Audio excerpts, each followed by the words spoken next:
and welcome back to Koru News Round, the podcast, where we go through some of the salient issues in education, UK and international, and we talk about what that means for teachers, for students, and so forth.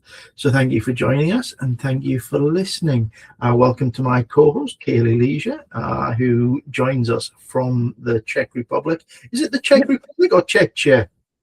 Yeah, both kind of work.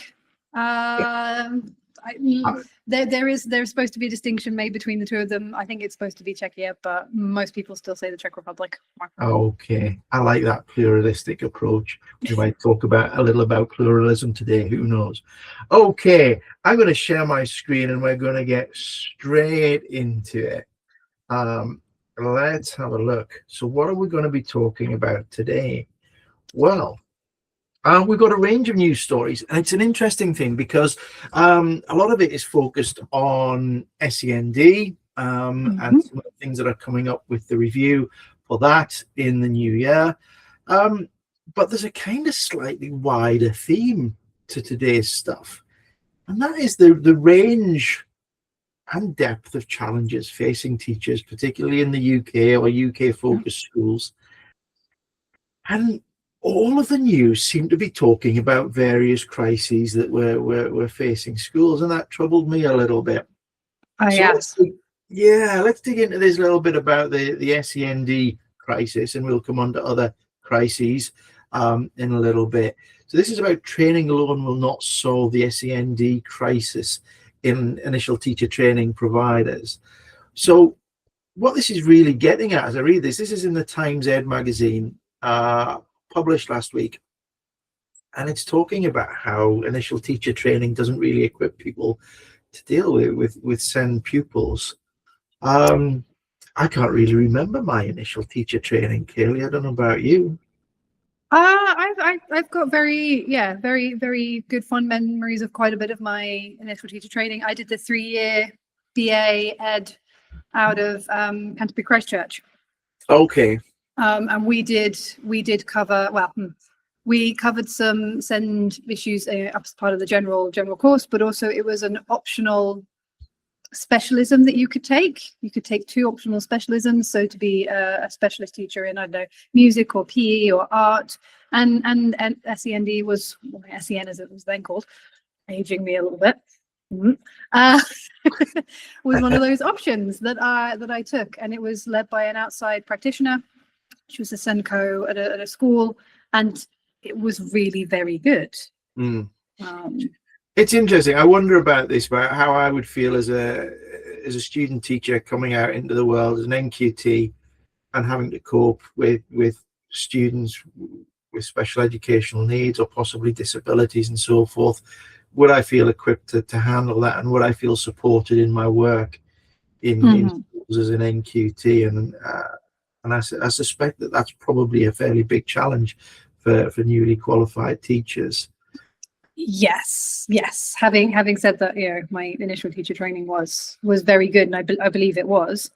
I do remember being completely out of my depth in the classroom situation, knowing what the legal status of things were, knowing what the best practice was, and yet being the only adult with 32 kids to be providing a lot of this is very, very different. And I think that's something that kind of came up in this article, is that they're talking about accountability being central in these SEND reforms. And we've talked about it, and that there are, a lot of that is really good. I feel like there should be accountability. We want to improve consistency. We want to reduce the current postcode lottery because we want the access to be out there.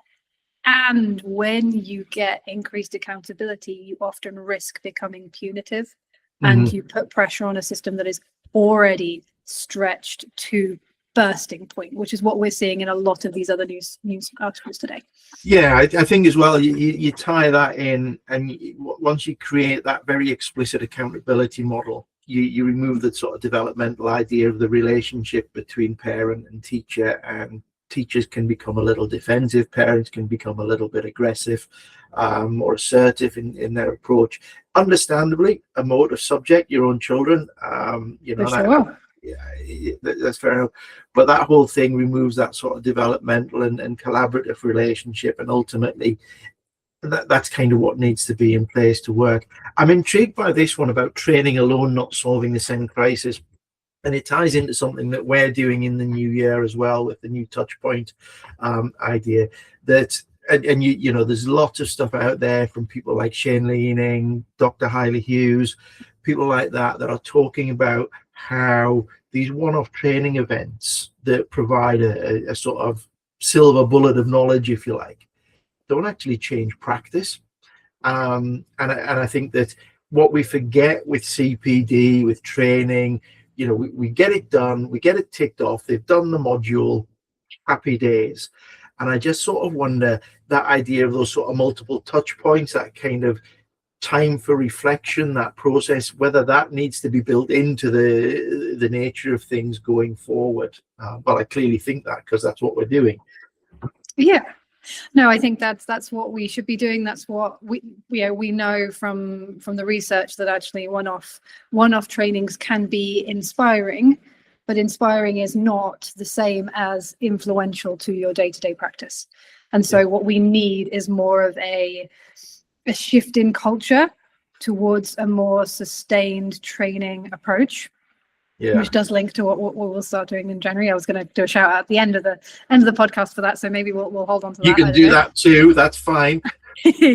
I also think, you know, something that really spoke to me through reading this article, you know, as briefly as I did, was that they say there's a shortage of specialist services, which I do believe there is. Then we need to have more investment in schools, because a lot of schools might be held accountable for factors that are outside of their control because of budget.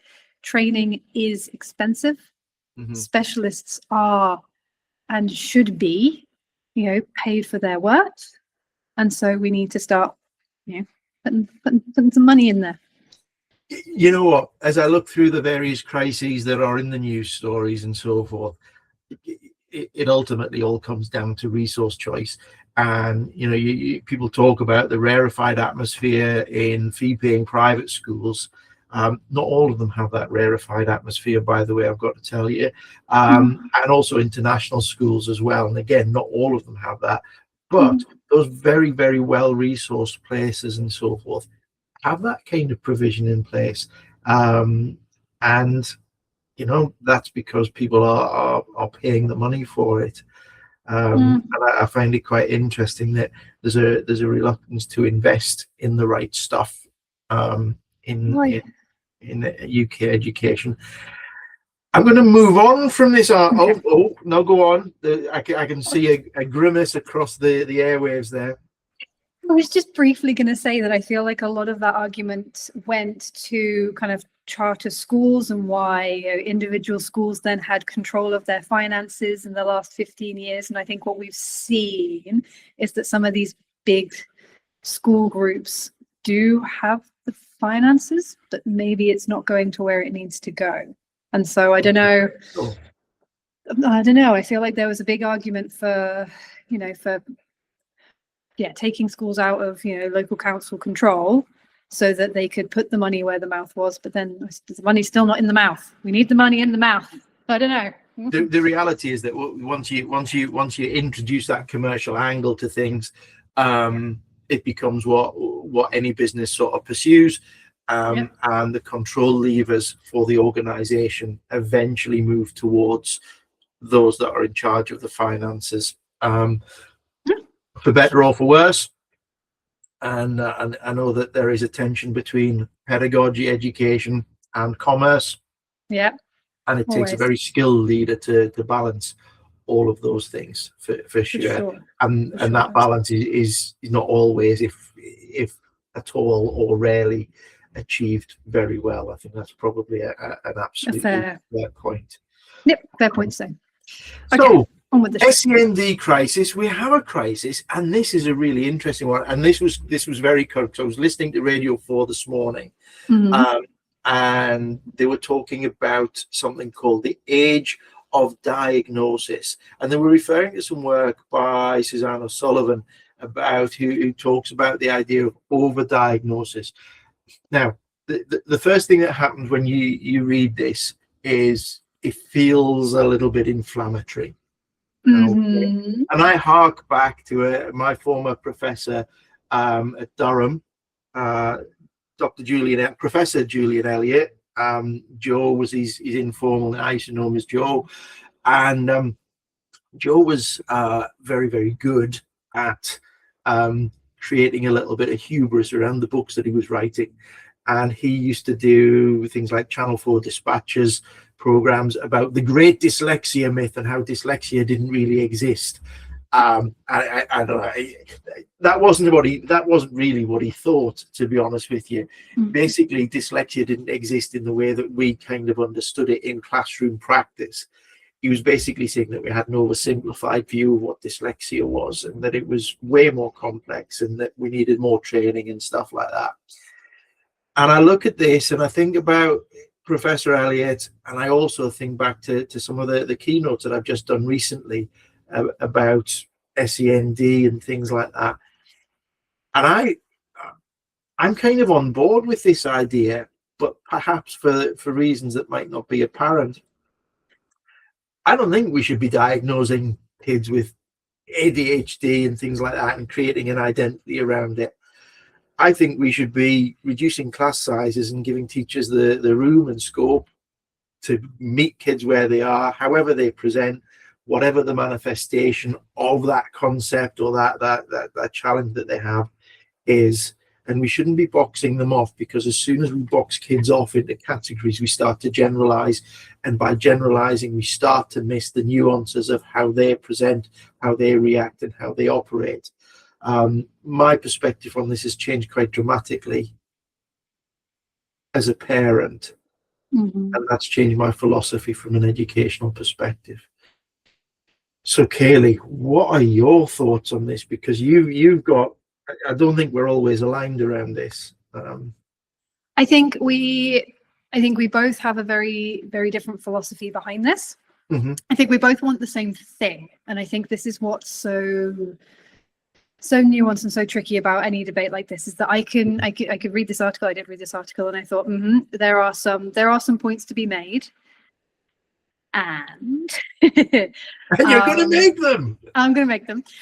I think early recognition improves support. Yes. Diagnosis unlocks resources.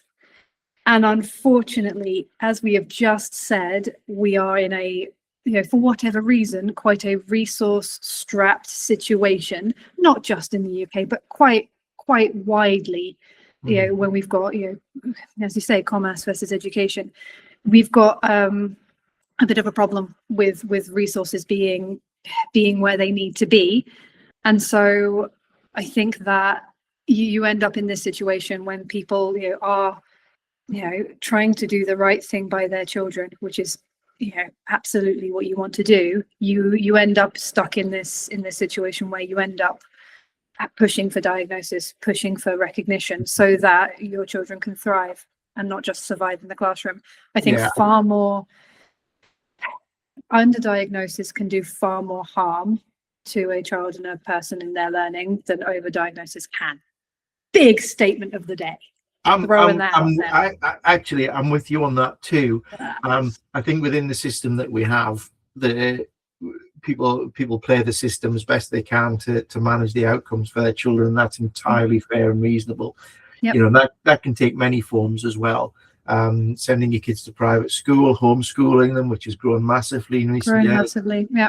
Those kind of ideas, just trying to keep your kids safe, that sort of thing. But for me, this raises big questions about the sort of systemic nature of things. A diagnosis shouldn't be required for a child to get support. No. And if that makes me an idealist, well, mea culpa, so be it. I'll sort of take that, and I'm quite happy to bang the drum about that. A child should not need a diagnosis to get the support that they require. A teacher should be granted the space, the time, the resource in order to manage that within their classroom. And I think that's also a 100%. fundamental of proper inclusion, because Yep. we talk about inclusion, and we've got, it's kind of part of that review that's coming out in the new year, that drive towards inclusion. There'll be inclusion targets and metrics for Ofsted. And I kind of don't think you can have inclusion whilst you're segregating, you know, even if it's just by title. I think they're just incompatible as concepts. And whilst I recognize the sort of title and so forth is a little bit inflammatory, I expect that Suzanne O'Sullivan and others that are on this particular bandwagon are kind of just, you know, trying to drum up a little bit of interest in their books, rightly so. I'm in favor of people buying books from struggling authors. And yes, book coming out later in the year, everybody. That was not even thinly veiled, that one, Chris. That was fully out there. Yeah, that tension between commerce and education, I'm just bringing it to the fore. Brilliant. Yeah, so that's kind of where I sit on this. I'm an idealist, and I think teachers should be given the room and space and resource to do what they need to do. And I think inherent in a lot of the tensions that we see is this idea that we're not really trusting teachers or giving them the things that they need to do what they need to do. We're controlling, we're managing, we've got hyper accountability models with Ofsted and things like that. And I just kind of wonder if there's maybe scope to kind of strip some of that stuff out, let teachers loose to do the great stuff that they do. And have a slightly different approach, values driven rather than accountability driven. I would love for an idealistic world where, you know, we could get all the access to all the special support, the specialist support, should I say, that is needed in the room. In the meantime, the system that we have is not functioning great. I'm not going to lie, but I think using the system to get what these children need, and if that means, you know, getting detection, getting diagnosis, because we also, by putting these articles out there, we're also not really discussing the fact that there are minorities and low income families and, you know, specific groups that are not getting, they are misdiagnosed or underdiagnosed. And so by saying there is an overdiagnosis, you're also swathing the system with a big paintbrush that actually isn't. You know, we need some finer details in there. It's kind of like that idea, isn't it? That, you know, I'd probably rather have a system that caught everybody up in it and maybe got one or two and overdiagnosed one or two, perhaps, and didn't miss anyone out that was vulnerable, than went the other way, missed a few vulnerable people out but didn't overdiagnose as well. And it's that sort of tension, isn't it? It's weighing that. Yeah, there's politics involved there. We need to be careful of politics. We keep touching on it. We're dancing around it every week, I feel. But no, yeah. An interesting read. We have a wide listenership. I don't want to Mm-hmm. alienate any one of our listeners. No. Okay, this is your story. The 4-day week, and again, this ties into this pressure, burnout, the fact that teachers are keeling over in the aisles. They're struggling. They're running out of juice. They're knackered, basically. Talk to me about the 4-day week, because you've got direct experience, I believe. Yes. So when I taught in France, the standard for primary education across the country is a 4-day week. Wednesday is not a teaching day. It's not school operates for half the day. So there is wraparound care. It's called périscolaire, and it happens in the evening after teachers have finished teaching, and it happens on a Wednesday morning till noon, or 1. I can't quite remember. And it was the best work-life balance that I had as a teacher. It was better for the students. They got as well at our school. They got more curriculum than the standard education over a 5-day week. It works well for everyone involved. It is excellent.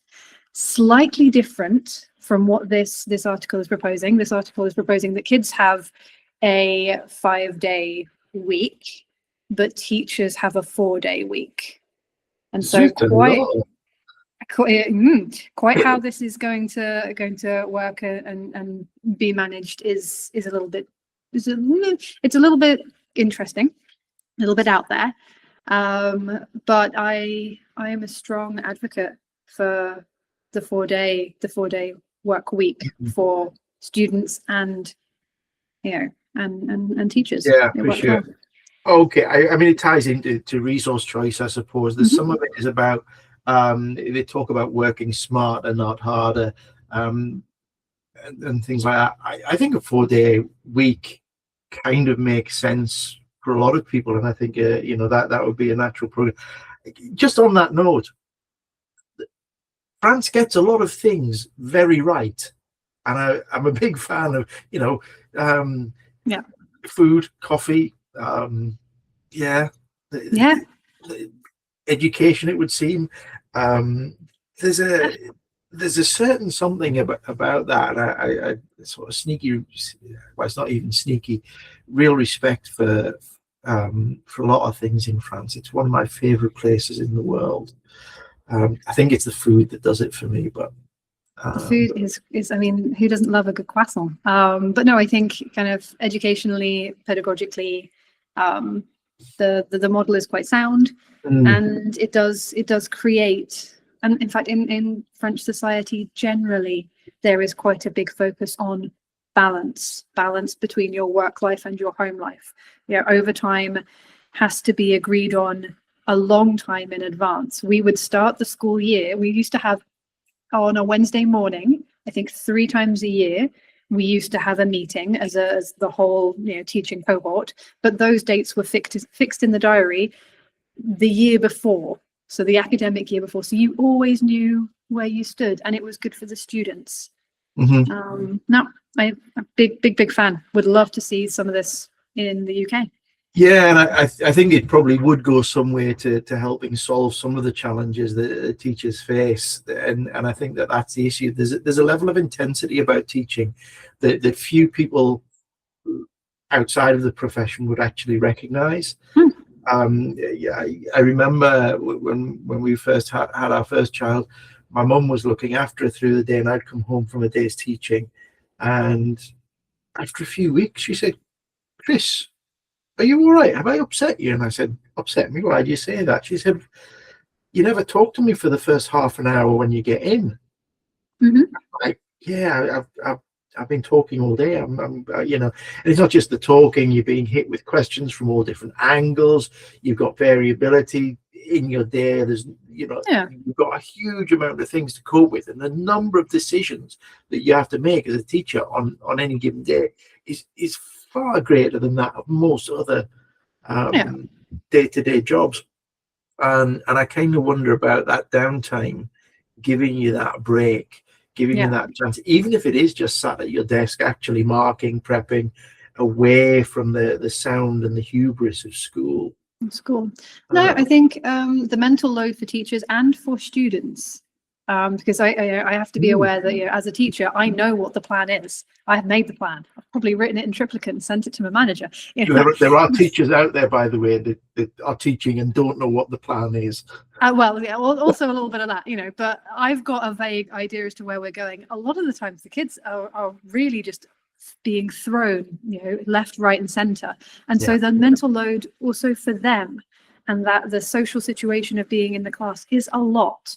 And so having that, or for us having that Wednesday, meant that children generally were much less sick. I didn't take a single sick day in the 3 years that I worked in France, not one, because I could always struggle through to the end of either Tuesday afternoon and then sleep all day Wednesday, or struggle through to Friday and sleep on the weekend. I never had that deep core burnout situation that I would get in the UK. I mean, I'm a big fan of afternoon naps as well. I'm with you on that too. To be recommended. In fact, some of the more forward-thinking tech firms have day beds in their offices for you to catch some Zeds, and it's boosted productivity apparently. Well, I think that's the other thing. I think if you look at major tech companies, most of them are now going to a 4-day week because you can get as much done if you work smarter, not harder, which is the well, funnily enough, I mean, you know, I'm an economist sort of by trade as a teacher. You know, we have relatively low levels of productivity in the UK compared to other countries in Europe who are quite comparable to us, but we work far longer hours. And actually, you know, there's economic theories about that, diminishing marginal returns. It's really simple, and really well documented. You keep on working those kind of long hours, putting that effort in, and actually you end up getting less and less out. And there does come a point where it's not even diminishing marginal returns, it's just diminishing returns. You're just not present when you're there. Interestingly enough, there's a Shane Leaning that I do the live podcast with. He talks about leadership predominantly.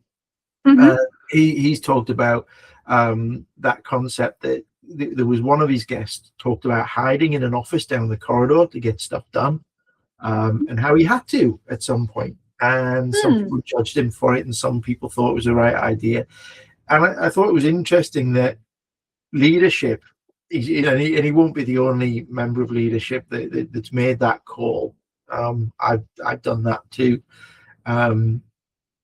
You know, leadership sees their need to kind of get cracking with stuff and get stuff done in privacy, away from interruptions and the hubris of school. But that consideration might not necessarily be there for teachers, and that kind of ties into this idea of the 4-day week. I can also hear parents out there saying, well, you get all the summer off, you get 18 weeks holiday if you're a teacher at a private school, blah, blah, blah. And just to go on the record, you don't. You work a fair chunk of those, and hour for hour, you're probably doing the same as a normal job plus a bit more.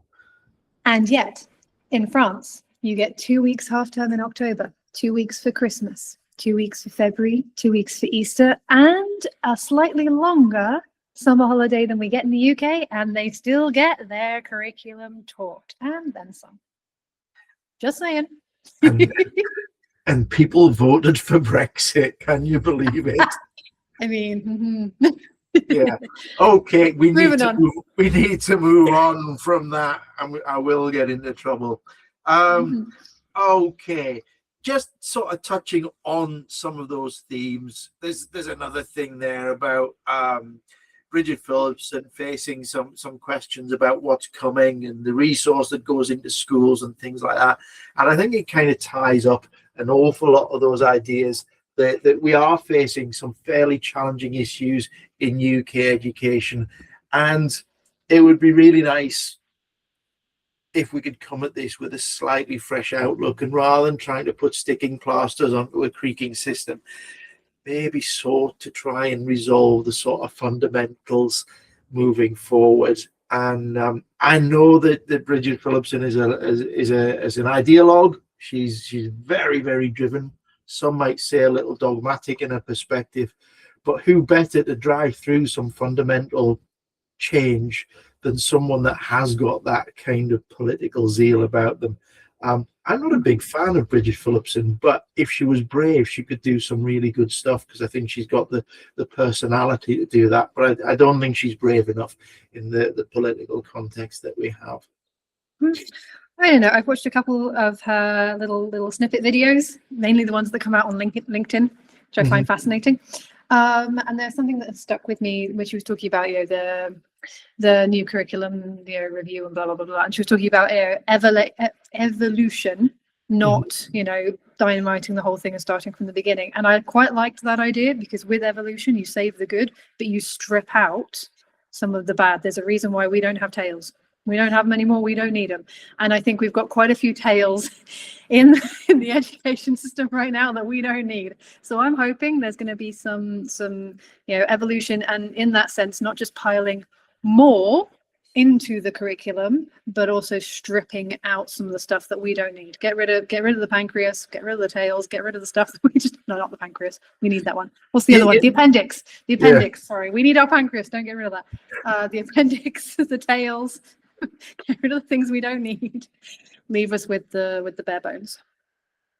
Yeah, you know what I think the biggest barrier to progress and change in education is?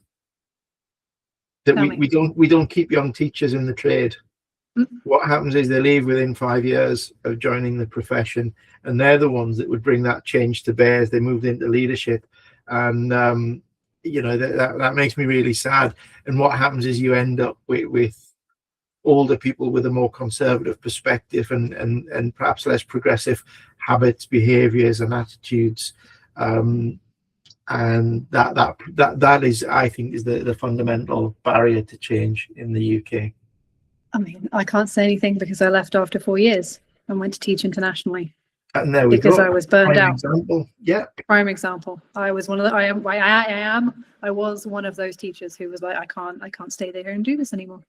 Yeah, it's same sort of concept. Right. Well, we've established that we've got a crisis in the UK, several of them. Education is in trouble here, and there's work to do for Bridget Phillipson to move things forward.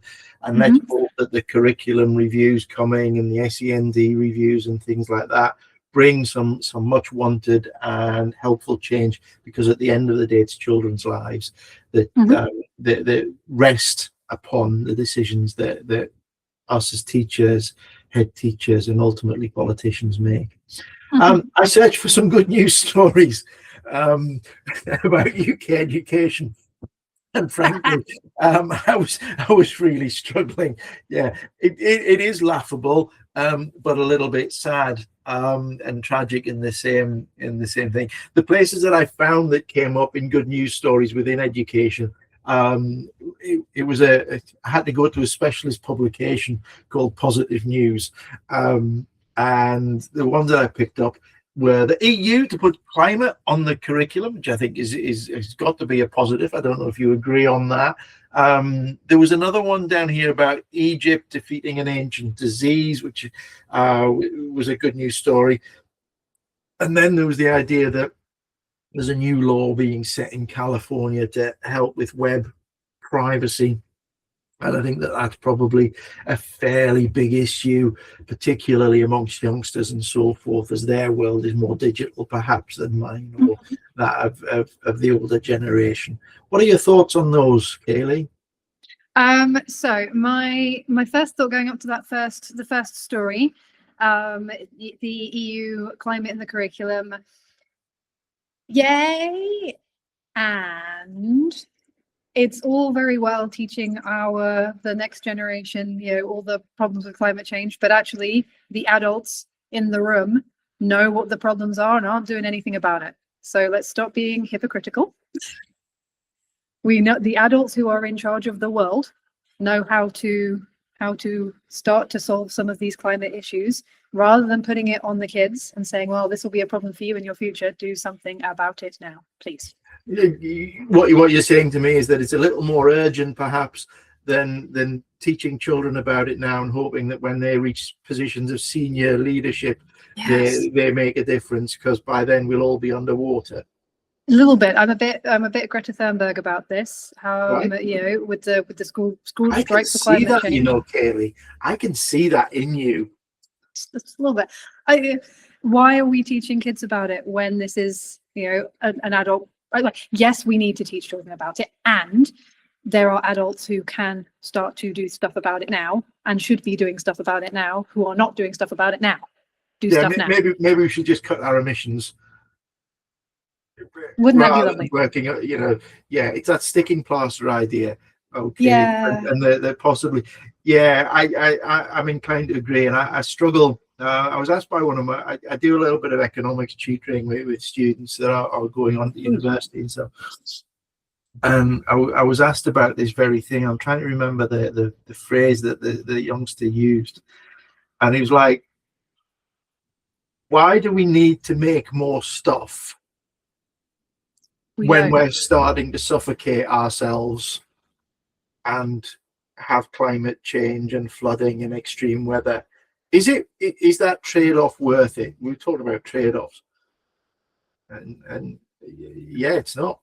It's not. No, we've now got enough clothing manufactured on Earth at this moment to clothe the next 6 generations of people on Earth.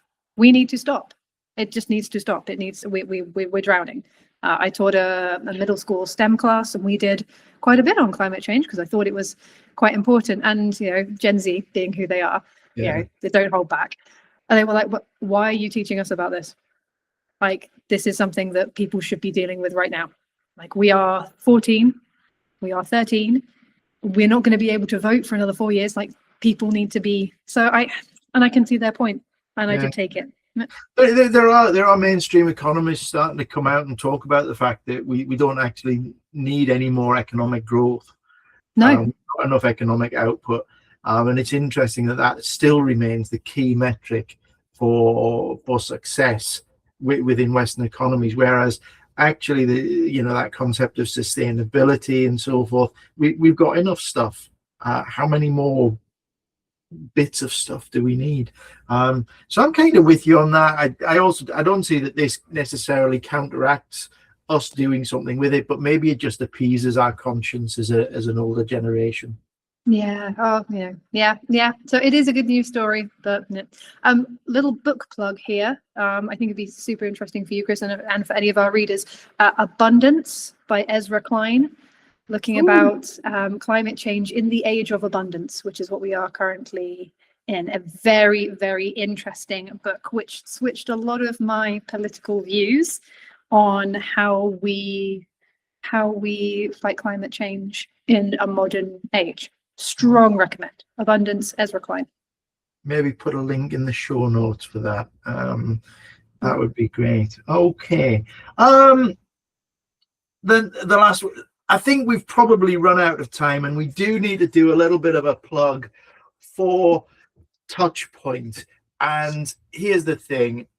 Kaylee Leisure has been far more organized than Chris Scorer has been in getting this stuff together for this. So I'm gonna hand over to you to talk about your Touchpoint course and how it all fits together, and I'll bring together the non-literacy ones after. Awesome. So starting from January, we are going to be running a 5-month CPD course. That sounds like a lot, but it's not really. What we've been working on is this idea that your traditional course is 1 day, maybe 2, sometimes an afternoon. You go, you get inspired, you write down a few notes, you leave, you might put into place 1 or 2 that you forget about the rest, and it's not good for sustainable kind of classroom change. So I'm putting together a Reading for Pleasure CPD course, which will run kind of from January through to May. Each month there will be, at the beginning of the month, a little video about a specific theme or topic that we're looking at for the month that you can watch asynchronously at your pleasure or at your leisure. Like what you did there, like what you did. Followed by some, a classroom task, something that you can go away and kind of put into place in your classroom. And then the best bit, as far as I'm concerned, is at the end of each month, there will be an online live session where you and the rest of the community of teachers who are taking this course get together, get feedback. We work together with me to coach and train ourselves through all the things that we've done that month and kind of build this community of practitioners looking at reading for pleasure, moving forward. And the idea is by the end of May, that you have a long-term sustainable plan for how to build reading for pleasure in your classroom, and hopefully start to seep it wider into other areas. Reading for pleasure, is one of my passions, one of the things that I'm a really big advocate for all the reasons that I mention in the course. Chris will be posting some of the course material fairly soonish to get people out there. Yes, I'll be posting it very soon. Posting very soon, so you'll be able to have a look at exactly what the themes are. But it's going to be a good one.